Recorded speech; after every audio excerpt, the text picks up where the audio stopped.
Fondation Cartier présente une exposition personnelle de l'artiste chinois Wei Minjun. C'est la première fois en Europe que l'on découvre à cette ampleur son travail. Wei Minjun, il a trouvé son chemin petit à petit en se figeant, en se créant une sorte de personnage, un clone, qui fait que son succès iconographique a été très très fort. C'est-à-dire que tout le monde connaissait ses tableaux, bien qu'on en avait vu très peu en vrai. L'iconographie de Wei Minjun est très attrayante, en fait, et très immédiate. Elle s'approche plus d'une démarche similaire au dessin animé, quelque part. En fait, il se crée un personnage, un clone, qui lui rassemble, mais qui n'a pas une proximité psychologique avec lui. Et en fait, on n'a pas envie vraiment, devant ces grands tableaux, de parler d'autoportrait. Son visage, il est multiplié, exactement comme dans les images de propagande qu'il a dû voir dans son enfance.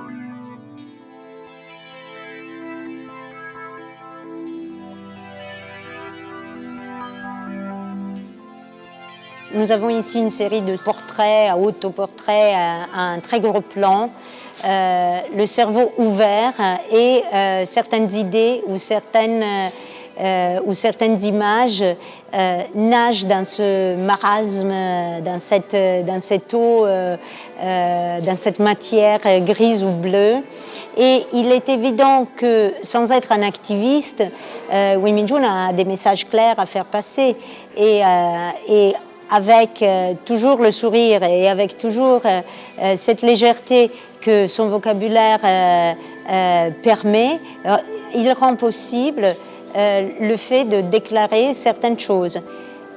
C'est non seulement le personnage de Mao que nous voyons rentrer dans le cerveau par on ne sait pas quel biais, mais c'est aussi une image de Mao, une image très célèbre de Mao qui nage dans la fleuve jaune. Ça a été une image de propagande très très forte à un moment.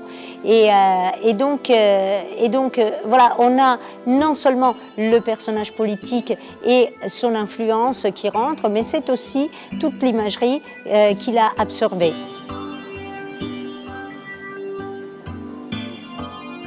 C'est un artiste qui est ouvert à toutes les cultures, qui a observé beaucoup et qui surtout est un peintre et qui aime la peinture, donc qui a étudié la peinture aussi bien dans son pays que dans le nôtre par exemple, parce qu'il a pris en considération et il a étudié de façon très poussée beaucoup de chefs-d'œuvre de la peinture française, italienne ou internationale, du passé et du présent.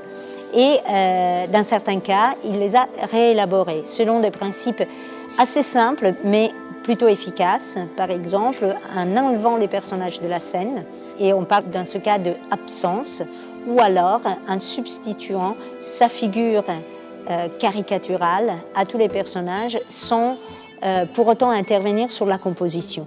Cela est particulièrement efficace quand il s'agit de compositions plutôt complexes, comme c'est le cas de La liberté qui guide le peuple de Delacroix, qui est un tableau qu'on peut voir au Louvre. Donc le public pourra revoir l'original à la sauce, à la sauce chinoise.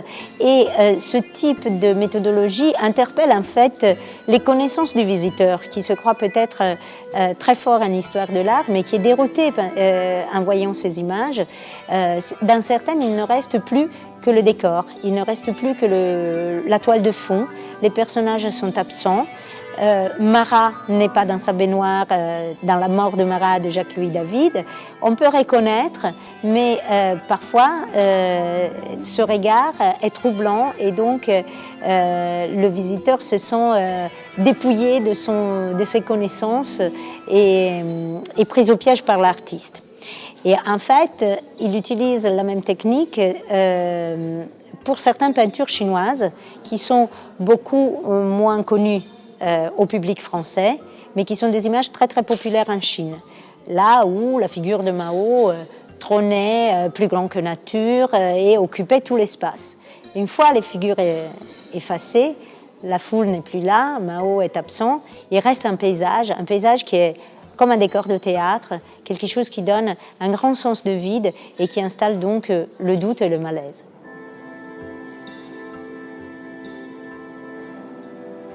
Le diaporama que l'on présente dans l'exposition est en fait quelque chose qui n'a jamais été présenté au public, qui n'est pas une œuvre d'art en soi, mais qui nous donne des indications, qui nous donne des informations sur comment il travaille.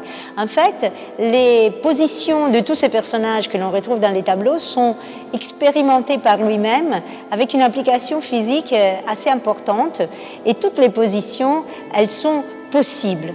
Donc, en fait, il se prend en photo, il se fait prendre en photo par ses assistants, par son frère, par son entourage, et il essaye chaque position. À travers ses photos, ensuite, il monte ses tableaux et il peut faire différentes variantes et différentes combinaisons.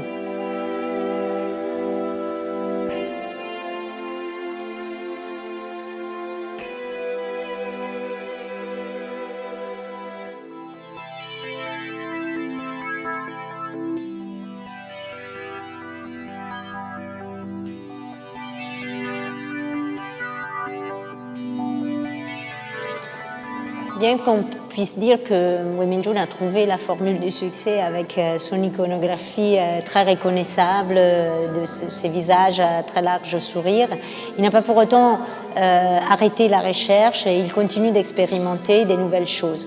Et habituellement, quand il commence des nouvelles séries, avant de se déployer sur une toile de grande dimension, il fait des essais, il commence une sorte d'expérimentation sur des toiles plus petites. Et c'est le cas de la série Overlapping que l'on voit avec nous. Ce sont des diptyques dans lequel son visage ou le visage de personnages très connus sont fixés sur la toile, sont peints sur la toile, et ensuite la toile est frottée contre une autre, de façon à créer la trace pour une image spéculaire. Donc en fait, ce sont des diptyques qui devraient être identiques, mais qui sont réélaborés sur deux registres différents et spéculaires en même temps. On suppose que si la série, si cette idée prendra forme comme l'artiste le souhaite, on pourra peut-être voir par la suite se déployer sur des plus larges toiles ces mêmes sujets.